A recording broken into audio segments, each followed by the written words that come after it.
வணக்கம். இந்திய நேரப்படி மதியம் 1:30 மணி செய்திகள். முதலில் ஜெம் தலைப்பு செய்திகளை காணலாம். விநாயகர் சதுர்த்தியையொட்டி தனது எக்ஸ் தள பக்கத்தில் வாழ்த்து தெரிவித்தார் பிரதமர் நரேந்திர மோடி. ராகுல் காந்தி நடத்தி வரும் பேரணியில் மு.க. ஸ்டாலினும் கனிமொழியும் தேஜஸ்வியும் பங்கேற்பு. முதலமைச்சர் மு.க. ஸ்டாலின் பொதுக்கூட்டத்தில் வாக்கு திருட்டு குறித்து சிறப்பு உரை. இன்றுடன் அமலுக்கு வருகிறது இந்தியாவின் 50% வரி. ஜவுளி, நவரத்தினங்கள், ஆபரணங்கள், இறால் ஏற்றுமதி பாதிப்பு. ஐபிஎல் போட்டிகளில் இருந்து ஓய்வு பெறுகிறார் ரவிச்சந்திரன் அஸ்வின். வாய்ப்பளித்த இந்திய கிரிக்கெட் கட்டுப்பாட்டு வாரியம் மற்றும் ஐபிஎல் நிர்வாகங்களுக்கும் நன்றி. இனி விரிவான செய்திகளை காணலாம். விநாயகர் சதுர்த்தியையொட்டி இந்திய மக்கள் அனைவருக்கும் பிரதமர் மோடி வாழ்த்து தெரிவித்துள்ளார். பிரதமர் நரேந்திர மோடி விநாயகர் சதுர்த்தியை ஒட்டி தனது எக்ஸ் தள பக்கத்தில் அனைவருக்கும் விநாயகர் சதுர்த்தி வாழ்த்து தெரிவித்துள்ளார். இந்த வாழ்த்து பதிவில் நம்பிக்கையும் பக்தியும் நிறைந்த இந்நாளில் அனைவருக்கும் மங்களகரமானதாக அமையட்டும் என்றும், விநாயகர் தனது பக்தர்கள் அனைவருக்கும் மகிழ்ச்சியையும் அமைதியையும் நல்ல ஆரோக்கியத்தையும் கொடுப்பார் என்றும் பிரதமர் நரேந்திர மோடி பதிவிட்டுள்ளார். ராகுல் காந்தி நடத்தி வரும் பேரணியில் மு.க. ஸ்டாலினும் கனிமொழியும் தேஜஸ்வியும் கலந்து கொண்டனர். பீகாரில் வாக்கு திருட்டு தொடர்பாக வாக்காளர்களிடையே விழிப்புணர்வு ஏற்படுத்தும் வகையில் ராகுல் காந்தி நடைபயணம் மேற்கொண்டு வருகிறார். இந்த நடைபயணத்தில் பங்கேற்க முதலமைச்சர் மு.க. ஸ்டாலினும் இன்று காலை பீகார் புறப்பட்டார். பின்னர் வாக்கு திருட்டிற்கு எதிராக பீகாரில் ராகுல் காந்தி மேற்கொண்டுள்ள பேரணியில் முதலமைச்சர் மு.க. ஸ்டாலின் கலந்து கொண்டார். மேலும் ஜீப்பில் ராகுல் காந்தியுடன் பிரியங்கா காந்தியுடனும் முதலமைச்சர் மு.க. ஸ்டாலின் பேரணியாக சென்றார். இப்பேரணியில் திமுக எம்பி கனிமொழி, பீகார் எதிர்க்கட்சித் தலைவர் தேஜஸ்வி யாதவ் ஆகியோரும் பங்கேற்றனர். இதையடுத்து முதலமைச்சர் மு.க. ஸ்டாலின் பொதுக்கூட்டத்தில் வாக்கு திருட்டை குறித்து சிறப்புரையாற்றினார். இந்தியாவிற்கு எதிராக அமெரிக்காவின் 50% வரி விதிப்பு இன்றுடன் நடைமுறைக்கு வந்துள்ளது. அமெரிக்க ஜனாதிபதியாக ட்ரம்ப் ரஷ்யாவிடம் கச்சா எண்ணெய், ராணுவ சாதனங்கள் ஆகியவை வாங்குவதற்கு அபராதம் இந்தியாவிற்கும் 50% வரியினை அறிவித்தார். அது இன்றுடன் அமலுக்கு வந்துள்ளது. இந்திய பொருட்கள் மீதான 50% வரி விதிப்பால் ஜவுளி, நவரத்தினங்கள், ஆபரணங்கள், இறால் ஆகிய துறைகள் பாதிக்கப்படும். ஆனால் மருந்து பொருட்கள், எரிசக்தி பொருட்கள், எலக்ட்ரானிக் பொருட்கள், பெட்ரோலிய பொருட்கள் ஆகியவற்றிற்கு வரி விதிப்பில் இருந்து விலக்கு அளிக்கப்படும். மேலும் இந்த வரி விதிப்பால் $4820 கோடி மதிப்புள்ள இந்திய பொருட்கள் ஏற்றுமதி பாதிக்கப்படும் என்று மத்திய வர்த்தக அமைச்சகம் தெரிவித்துள்ளது. இந்தியாவை தவிர பிரேசில் மட்டும் 50% வரியை சந்தித்திருக்கிறது. சீனா 30% வரியையும், மியான்மர் 40% வரியையும் சந்தித்து வருகின்றனர். ஐபிஎல் போட்டிகளில் இருந்து ஓய்வு பெறுவதாக சுழற்பந்து வீச்சாளர் ரவிச்சந்திரன் அஸ்வின் தெரிவித்துள்ளார். ஐபிஎல் போட்டிகளில் இருந்து ஓய்வு பெறுவதாக சென்னை சூப்பர் கிங்ஸ் அணியின் முன்னணி சுழற்பந்து வீச்சாளர் ரவிச்சந்திரன் அஸ்வின் அறிவித்துள்ளார். கடந்த ஐபிஎல் தொடரில் இந்திய அணியின் முன்னாள் சுழற்பந்து வீச்சாளர் ரவிச்சந்திரன் அஸ்வினை சென்னை சூப்பர் கிங்ஸ் அணி 9 கோடி ரூபாய்க்கு ஏலத்தில் எடுத்திருந்தது. இதுகுறித்து ரவிச்சந்திரன் அஸ்வின் தனதுடைய சமூக வலைதள பக்கத்தில் பதிவு ஒன்றையும் வெளியிட்டுள்ளார். அந்த பதிவில் சிறப்பான நாளில் ஒரு சிறப்பான தொடக்கம், ஒவ்வொரு முடிவும் ஒவ்வொரு துவக்கத்தை கொண்டிருக்கும். ஐபிஎல் வீரராக எனது நேரம் முடிவுக்கு வருகிறது. ஆனால் பல்வேறு லீக் போட்டிகளில் விளையாடுவதற்கான நேரம் தொடங்கியுள்ளதாகவும் தெரிவித்தார். இதனைத் தொடர்ந்து தனக்கு வாய்ப்பளித்த இந்திய கிரிக்கெட் கட்டுப்பாட்டு வாரியம் மற்றும் ஐபிஎல் நிர்வாகங்களுக்கும் நன்றியை தெரிவித்துள்ளார். நாகர்கோவிலில் செய்தியாளர்களை சந்தித்து பால்வளத்துறை அமைச்சர் மனோ தங்கராஜ் பேட்டியளித்துள்ளார். கன்னியாகுமரி மாவட்டம் நாகர்கோவிலில் விளையாட்டு ஆணையம் சார்பில் முதலமைச்சர் கோப்பை விளையாட்டுப் போட்டிகள் தொடங்கியது. இதனை பால்வளத்துறை அமைச்சர் மனோ தங்கராஜ் தொடங்கி வைத்தார். பின்னர் செய்தியாளர்களிடம் அமைச்சர் பேசிய போது, தமிழகத்திற்கு அமித்ஷா, பிரதமர், நிர்மலா சீதாராமன் என யார் வேண்டுமானாலும் வரட்டும், ஆனால் நிதியோடு வர வேண்டும். ஆனால் வருபவர்கள் வெறும் கையோடு வருவதாக தெரிவித்தார். இதனைத் தொடர்ந்து பாஜக ஒட்டுமொத்த இந்தி வெறி ஆதிக்கத்தோடு தமிழகத்தை நோக்கி பல்வேறு வழிகளில் பயணிப்பதாக கூறினார். மேலும் இந்தி திணிப்பை தடுக்க திராவிட அரசு மக்களோடு நின்று போராடும் என்றும் தெரிவித்தார். இந்தி மொழியை வைத்து எத்தனை பிராந்திய மொழிகளை, மாநில மொழிகளை, பல்வேறு இடங்கள்ல மக்கள் பேசி வந்த மொழிகளை அளித்திருக்கிறார்கள் வரலாறு நம்முடைய கண் முன்னால் இருந்து கொண்டிருக்கிறது. தமிழ் மொழியை அளிப்பதற்கும் பல்வேறு முயற்சிகள் கடந்த காலங்களில் இந்தி ஆதிக்க வெறியர்கள் எடுத்திருக்கிறார்கள். இப்போது இருக்கக்கூடிய பாஜக ஒட்டுமொத்த இந்தி வரி ஆதிக்கத்தோடு தமிழ்நாட்டை நோக்கி பல்வேறு வழிகளில் பயணிக்கிறது. அது எந்த சூழ்நிலையும் நாம் அனுமதிக்க மாட்டோம். காட்பாடி அரசு விளையாட்டு மைதானத்தில் முதலமைச்சர் கோப்பை விளையாட்டுப் போட்டிகளை வேலூர் நாடாளுமன்ற உறுப்பினர் கதிர் ஆனந்த் மற்றும் மாவட்ட ஆட்சியர் சுப்புலட்சுமி ஆகியோர் தொடங்கி வைத்தனர். வேலூர் மாவட்டம் காட்பாடியில் உள்ள அரசு மாவட்ட விளையாட்டு மைதானத்தில் 2025-26 ஆண்டிற்கான முதலமைச்சர் கோப்பை விளையாட்டுப் போட்டிகள் நடைபெற உள்ளது. இதில் பள்ளி, கல்லூரி மாணவ மாணவிகள், மாற்றுத்திறனாளிகள், பொதுமக்கள், அரசு ஊழியர்கள் என 5 பிரிவுகளில் கலந்து கொள்கின்றனர். எனவே மாநில அளவில் 67 விளையாட்டுப் போட்டிகள் நடைபெற உள்ளது. இப்போட்டிகளுக்கான துவக்க விழா நிகழ்ச்சி நடைபெற்றது. இந்நிகழ்ச்சியில் மாவட்ட ஆட்சியர் சுப்புலட்சுமி, வேலூர் நாடாளுமன்ற உறுப்பினர் கதிர் ஆனந்த் ஆகியோர் விளையாட்டுப் போட்டிகளை தொடங்கி வைத்தனர். காரைக்கால் அரசு மருத்துவமனையில் மாவட்ட ஆட்சியர் ரவி பிரகாஷ் திடீர் ஆய்வு மேற்கொண்டார். காரைக்காலில் உள்ள அரசு தலைமை மருத்துவமனையில் ஆய்வு செய்த மாவட்ட ஆட்சியர் ரவி பிரகாஷ் சிகிச்சை பெற்று வரும் நோயாளிகளை சந்தித்து அவர்களுக்கு வழங்கப்படும் மருத்துவ சிகிச்சை குறித்து கேட்டறிந்தார். மேலும் அவர் மருத்துவமனைக்கு வருகின்ற பொதுமக்களுக்கு தரமான சிகிச்சைகளை வழங்க வேண்டும் என்று மருத்துவ அதிகாரிகளுக்கும் அறிவுறுத்தினார். தொடர்ந்து அரசு மருத்துவமனையில் ஆய்வு செய்த மாவட்ட ஆட்சியர் திடீரென்று மாத மாத்திரை வாங்க வரிசையில் காத்திருந்த முதியோர்களிடம் உடல்நிலை குறித்து கேட்டறிந்தார். பின்னர் முதியவர்களை காத்திருக்க செய்யாமல் அவர்களை இருக்கையில் அமர வைத்து சிகிச்சை மற்றும் மாத மாத்திரைகளை வழங்க வேண்டும் என்று மருத்துவர்களை அறிவுறுத்தினார். இதையடுத்து சிகிச்சைக்காக காத்திருந்த முதியவர்களை மாவட்ட ஆட்சியர் அழைத்து சென்று இருக்கையில் அமர வைத்தார். புதுச்சேரி துணைநிலை ஆளுநரின் உத்தரவை மதிக்காத பணியாளர் மற்றும் நிர்வாக சீர்திருத்தத்துறை அதிகாரிகளை பதவி நீக்கம் செய்ய வேண்டும் என்று ஊழியர்கள் சங்கம் கோரிக்கை விடுத்துள்ளனர். இது தொடர்பாக சங்கத்தின் பொதுச் செயலாளர் ராஜேந்திரன் செய்தியாளர்களிடம் பேசிய போது, பணியாளர்கள் மற்றும் நிர்வாக சீர்திருத்த துறையில் பணிபுரியும் அலுவலர்களை இடமாற்றம் செய்யாமல் 15 முதல் 20 ஆண்டுகளாக பணிபுரிய தொடர்ந்து அனுமதித்து வருகின்றனர். மேலும் ஊழியர்களின் பதவி உயர்வு இடமாற்றம் தொடர்பாக துணைநிலை ஆளுநர் ஆணை பிறப்பித்துள்ளார். இதனை அமல்படுத்த வேண்டிய பணியாளர் மற்றும் சீர்திருத்தத்துறை அதிகாரிகள் வேண்டுமென்றே அவரது ஆணையை அமல்படுத்தாமல் அவமதிக்கும் விதமாக செயல்படுகின்றனர். இதுபோன்ற அதிகாரிகள் மோசமான அணுகுமுறையினால் மக்கள் அரசாங்கத்திடம் வைத்திருக்கும் நம்பிக்கை இழக்க நேரிடும் என்றார். எனவே இப்படிப்பட்ட பணியாளர்கள் மற்றும் நிர்வாக சீர்திருத்தத்துறை சார்பு ஜெய்சங்கர் மற்றும் அவருக்கு உடமையாக இருப்பவர்களை பதவி நீக்கம் செய்ய வேண்டும் என்று தெரிவித்தார். புதுச்சேரியில் பொதுப்பணித்துறை தலைமை பொறியாளரை முற்றுகையிட்டு பொதுமக்கள் போராட்டத்தில் ஈடுபட்டனர். புதுச்சேரி முதலியார்பேட்டையில் பொதுப்பணித்துறை மூலம் வீடுகளுக்கு குடிநீர் விநியோகிக்கப்படுகிறது. இந்த நிலையில் கடந்த 2 ஆண்டுகளாக குடிநீர் கழிவுநீர் கலந்து பழுப்பு நிறத்தில் குடிநீரானது விநியோகிக்கப்படுகிறது. இதுகுறித்து அப்பகுதி மக்கள் தொகுதி சட்டமன்ற உறுப்பினரையும் அதிகாரிகளையும் சந்தித்து புகார் அளித்ததில் எந்தவித நடவடிக்கையும் எடுக்கப்படவில்லை என்று கூறப்படுகிறது. இதனால் அப்பகுதி மக்கள் 50க்கும் மேற்பட்டோர் கையில் கழிவுநீர் கலந்த குடிநீருடன் பொதுப்பணித்துறை தலைமை பொறியாளர் வீரசெல்வத்தை முற்றுகையிட்டனர். மேலும் தாங்கள் கையில் எடுத்து வந்த குடிநீரை காட்டி இதனால் பலர் நோய்களால் பாதிக்கப்பட்டு மருத்துவமனையில் சிகிச்சை பெற்று வருவதாக கூறி வாக்குவாதத்தில் ஈடுபட்டனர்.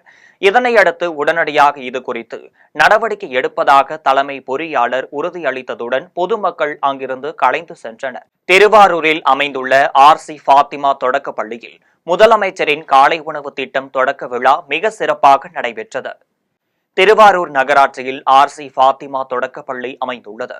இப்பள்ளியில் நடைபெற்ற முதலமைச்சரின் காலை உணவு திட்ட தொடக்க விழாவில் மாவட்ட ஆட்சித் தலைவர் மோகன் சந்திரன், நாகப்பட்டினம் நாடாளுமன்ற உறுப்பினர் செல்வராஜ், சட்டமன்ற உறுப்பினர் கலைவாணன் ஆகியோர் கலந்து கொண்டனர். இந்த திட்டத்தினால் திருவாரூர் மாவட்டத்தில் உள்ள 36 அரசு உதவி பெறும் பள்ளிகளில் பயிலும் 4386 பள்ளி மாணவ மாணவிகள் பயன்பெறுகின்றனர். இவ்விழாவில் திருவாரூர் வருவாய் கோட்டாட்சியர் சௌமியா, திட்ட அலுவலர் பொன்னம்பலம், முதன்மை கல்வி அலுவலர் சவுந்தரராஜன் உட்பட பலர் கலந்து கொண்டனர். ராமநாதபுரம் மாவட்டத்தில் காங்கிரஸ் அலுவலகம் தாக்கப்பட்டது அருவருக்கத்தக்க செயல் என தமிழக காங்கிரஸ் தலைவர் செல்வ பெருந்தகை தெரிவித்துள்ளார். விழுப்புரத்தில் சட்டமன்ற பொது கணக்கு குழு தலைவர் செல்வ பெருந்தகை தலைமையில் அரசின் பல்வேறு திட்டங்கள் குறித்து ஆய்வு செய்யப்பட்டது. அதனைத் தொடர்ந்து விழுப்புரம் மாவட்ட ஆட்சியர் அலுவலகத்தில் அனைத்து துறை அதிகாரிகளுடன் ஆய்வுக் கூட்டம் நடைபெற்றது. இதன் பின்னர் தமிழ்நாடு காங்கிரஸ் கமிட்டி தலைவர் செல்வ பெருந்தகை செய்தியாளர்களை சந்தித்து பேசிய போது, ராமநாதபுரம் மாவட்டத்தில் காங்கிரஸ் அலுவலகம் தாக்கப்பட்டது அருவருக்கத்தக்க செயல். காங்கிரஸ் சொத்துக்களை யாரோ அபகரிக்க முயற்சிப்பதையும் காவல்துறையும் வருவாய்த்துறையும் தலையிட்டு தடுக்க வேண்டும் என வலியுறுத்தினார்.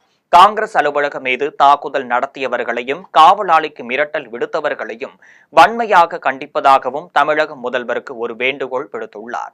பீகாரில் நடைபெறும் நடைப்பயணத்திலும் பொதுக்கூட்டத்திலும் முதல்வர் மு.க.ஸ்டாலின் பங்கேற்கிறார் என்றும் தெரிவித்தார். இதனால் வரலாறு காணாத வெற்றியை காங்கிரஸ் பேரியக்கம் பெறும் என செல்வ பெருந்தகை நம்பிக்கை தெரிவித்துள்ளார். ஏற்கனவே பெருந்தலைவர் காமராஜர் காலத்திலிருந்து காங்கிரஸ் கமிட்டியுடைய சொத்துக்கள் அங்கங்கே இருக்கின்றன. குறிப்பாக சென்னையில் எல்லா மாவட்டங்களிலும் இருக்கிறது.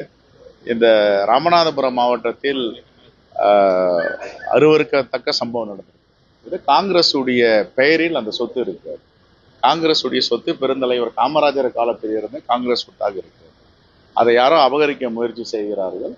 உத்தரம்பேரூரில் சுகாதார ஊக்குநர்கள் மற்றும் மக்கள் நல பணியாளர்களுக்கான சிறப்பு பயிற்சி முகாமானது வட்டார வளர்ச்சி அலுவலகத்தில் நடைபெற்றது. காஞ்சிபுரம் மாவட்டம் உத்தரமேரூர் ஊராட்சியில் ஒன்றியங்களை சேர்ந்த சுகாதார ஊக்குநர்கள் மற்றும் மக்கள் நல பணியாளர்களுக்கான சிறப்பு பயிற்சி முகாமானது நடைபெற்றது. இந்நிகழ்ச்சியில் வட்டார வளர்ச்சி அலுவலக கூட்டரங்கில் வட்டார வளர்ச்சி அலுவலர் மாணிக்கவேல் தலைமையில் நடைபெற்றது. இதில் தூய்மை பாரத இயக்கத்தின் மூலம் அனைத்து ஊராட்சிகளும் வீடு வீடாக சென்று குப்பை கழிவுகளை சேகரிப்பு பற்றி சுகாதார உறுப்பினர்களுக்கு சிறப்பு பயிற்சி அளிக்கப்பட்டது. மேலும் மக்கும் குப்பை மற்றும் மக்காத குப்பைகளை தரம் பிரித்தல் மற்றும் தரம் பிரிக்கப்பட்ட குப்பைகளை திடக்கழிவு மேலாண்மை கூட்டரங்கில் சிறப்பு பயிற்சிகள் அளிக்கப்பட்டது. இதனைத் தொடர்ந்து சுகாதார ஊக்குநர்களுக்கும் தூய்மை தமிழகம் மொபைல் ஆப் பதிவு மற்றும் நடைமுறைப்படுத்துவது குறித்த பயிற்சிகள் அளிக்கப்பட்டது.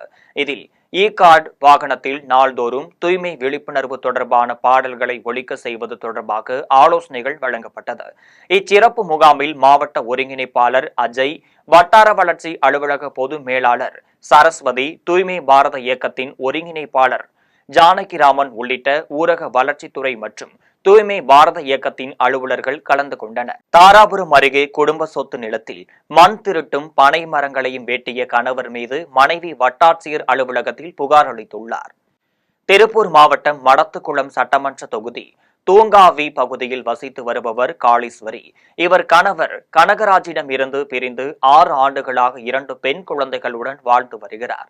இவர் வட்டாட்சியர் அலுவலகத்தில் மனு ஒன்றை அளித்துள்ளார். அதில் தன் கணவர் கனகராஜ் சொத்தில் எந்தவித பொருளாதார உதவியும் செய்யாமல் இருப்பதாகவும் கூறப்படுகிறது. இந்த நிலையில் தாராபுரம் மாண்புமிகு மாவட்ட உரிமையியல் நீதிமன்றத்தில் வழக்கு தொடர்ந்துள்ளார். மேலும் இதில் நீதிமன்றம் சொத்தின் மீது பற்றுக்கான உத்தரவிடப்பட்டுள்ளதாகவும் குறிப்பிட்டுள்ளார். இதனைத் தொடர்ந்து சொத்தில் எந்தவித அனுமதியுமின்றி அங்கி தொழுவைச் சேர்ந்த வீரன் மற்றும் குமார் ஆகியோருடன் கூட்டு செய்து கனகராஜ் செம்மண்ணை திருடி சென்றுள்ளார். மேலும் 8 பனை மரங்களையும் அவரது கணவர் கனகராஜ் பூமியிலிருந்து பிடுங்கி வெட்டியதாகவும் கூறியுள்ளார். இதுகுறித்து நடவடிக்கை எடுக்க கோரி வட்டாட்சியர் அலுவலகத்தில் மனு அளித்துள்ளார். இதனைத் தொடர்ந்து கணவருக்கும் ஆதரவாக காவல்துறையைச் சேர்ந்த அருண் என்பவர் காளீஸ்வரியின் 2 குழந்தைகளையும் மிரட்டியுள்ளார். இதுகுறித்து சம்பந்தப்பட்ட காவல்துறை உயர் அதிகாரிகள் நடவடிக்கை எடுக்க வேண்டும் என கண்ணீர் மல்க காளீஸ்வரி வேண்டுகோள் விடுத்துள்ளார். என் பேரு காளீஸ்வரிங்க. நான் திருப்பூர் மாவட்டம் தாராவரம் வட்டம் அங்கித்தொழுங்கிற கிராமத்துல வசித்து வருகிறேன். எங்க வீட்டுக்காரர் பேரு கனகராஜுங்க. எங்களுக்கு 2 மைனர் பெண் குழந்தைகள் இருக்கிறது. எங்க வீட்டுக்காரர் அங்கித்தொழுவில் இருக்கிற காட்டை நாங்க கேஸ் போட்டு ஜப்தி பண்ணி வச்சுக்கிறோங்க தாராவரம் கோர்ட்ல. அவங்க அதை விற்கிறதுக்கு ஏற்பாடு பண்ணாங்க. நான் சரி வராத காரணத்தினால எங்களுக்கே தெரியாம காட்டுல இருக்கிற மண்ணை அங்கித்தொழுவு கிராமத்தை சேர்ந்த மீசக்காரர் குமார், என் பழனி மகன் வீரன் 2 பேர்த்தையும் கூட்டணி சேர்த்துக்கிட்டு காட்டுல இருக்கிற செம்மண்ணை எடுத்து நைட் இரவு நேரத்துல காட்டுக்குள்ள இருந்த வேப்ப மரம், பனை மரம், 10 மரத்தை வெட்டியிருக்கிறாங்க. அதெல்லாம் எடுத்து வெளியில கேரளா வண்டிக்கு கொண்டு வராங்க செம்மண்ணுங்க. வால்பாறையில் நகரமன்ற கூட்டத்தில் திமுக நகரமன்ற தலைவரிடம் பல்வேறு கேள்விகளை எழுப்பி திமுக கவுன்சிலர்கள் தொடர்ந்து அமளியில் ஈடுபட்டதால் பரபரப்பு ஏற்பட்டுள்ளது. கோவை மாவட்டம் வால்பாறை நகராட்சியில் திமுக நகரமன்ற தலைவராக இருக்கும் அழகு சுந்தரவள்ளி செல்வத்தின் மீது ஊழல் குற்றச்சாட்டுகளை சுமத்தி பதவி விலக கோரி திமுக கவுன்சிலர்கள் தொடர்ந்து போர்க்கொடி தூக்கி வருகின்றனர். இதனைத் தொடர்ந்து நகரமன்ற கூட்டம் தலைவர் அழகு சுந்தரவள்ளி செல்வம் தலைமையில் தொடங்கியது. இந்த கூட்டம் ஆரம்பம் முதலே அமளியில் ஈடுபட்ட திமுக கவுன்சிலர்கள் ரவிச்சந்திரன், செல்வகுமார், மகுடீஸ்வரன் மற்றும் அதிமுக கவுன்சிலர் மணிகண்டன் உள்ளிட்ட 13 கவுன்சிலர்கள் வரவு செலவு கணக்கை ஒப்படைக்கவும் சுமத்தப்பட்டுள்ள குற்றச்சாட்டுகளை நிரூபித்து காட்டும் வரை கூட்டம் நடத்த விடமாட்டோம் என்று தெரிவித்தனர். இதனைத் தொடர்ந்து அமளியில் ஈடுபட்டதால் கூட்டம் ஒத்திவைக்கப்பட்டது. தூத்துக்குடியில் விநாயகர் சதுர்த்தி விழா நாளை முன்னிட்டு கடலுக்கு செல்லாமல் படகுகளை மீன்பிடி துறைமுகத்தில் நிறுத்தியதால் மீனவர்களின் வாழ்வாதாரம் பாதிக்கப்பட்டுள்ளது. தூத்துக்குடியில் தொடர்ந்து விநாயகர் சதுர்த்தி விழா சுபமுகூர்த்த தினம் உள்ள நிலையில் தூத்துக்குடி மீன்பிடி துறைமுகத்திலிருந்து ஆழ்கடலுக்கு செல்லாமல் விசைப்படகுகளை உரிமையாளர்கள் நிறுத்தி வைத்துள்ளனர். இதனால் 280க்கும் மேற்பட்ட விசைப்படகுகள் மீன்பிடி துறைமுகத்தில் நிறுத்தி வைக்கப்பட்டுள்ளது. இதன் காரணமாக 10,000க்கும் மேற்பட்ட மீனவர்கள் வாழ்வாதாரம் பாதிக்கப்பட்டுள்ளது. ஆண்டிப்பட்டியில் தகாத வார்த்தைகளில் திட்டி சிறுமி மீது பாலியல் சீண்டலில் ஈடுபடும் வகையில் பேசியதாக மருத்துவர் ஒருவர் மீது சிறுமியின் உறவினர்கள் புகார் அளித்தனர். தேனி மாவட்டம் ஆண்டிப்பட்டி அருகே உள்ள சுந்தரராஜபுரத்தைச் சேர்ந்த 12 வயது சிறுமி சில தினங்களுக்கு முன்பு சிலம்பம் பயிற்சிக்காக சித்தார்பட்டியில் உள்ள பள்ளி மைதானத்திற்கு சென்றுள்ளார். பின்னர் வீடு திரும்பிய போது சுந்தரராஜபுரத்தின் விளக்கு பகுதியில் திராட்சை தோட்டம் வைத்திருக்கும் மருத்துவர் ஒருவர் சிறுமியை ஜாதி பெயரை சொல்லி திட்டியதோடு சிறுமி மீது பாலியல் சீண்டலில் ஈடுபடும் வகையில் பேசியுள்ளார். இதனை அவரது தாயார் உள்ளிட்ட உறவினர்கள் ஆண்டிப்பட்டி துணை காவல் கண்காணிப்பாளர் அலுவலகத்தில் புகார் அளித்துள்ளனர். மேலும் இச்சம்பவத்தை அறிந்த சிறுமியின் உறவினரான ஆட்டோ ஓட்டுநர் பொன்னு பாண்டி மருத்துவரின் வீட்டின் முன்பாக இருந்த மருத்துவரின் காரை அடித்து உடைத்துள்ளார். இது தொடர்பாக ராஜதானி காவல்துறையினர் ஆட்டோ ஓட்டுநரை கைது செய்ய முயன்ற போது அவரின் உறவினர்கள் சாலை மறியல் போராட்டத்தில் ஈடுபட்டனர்.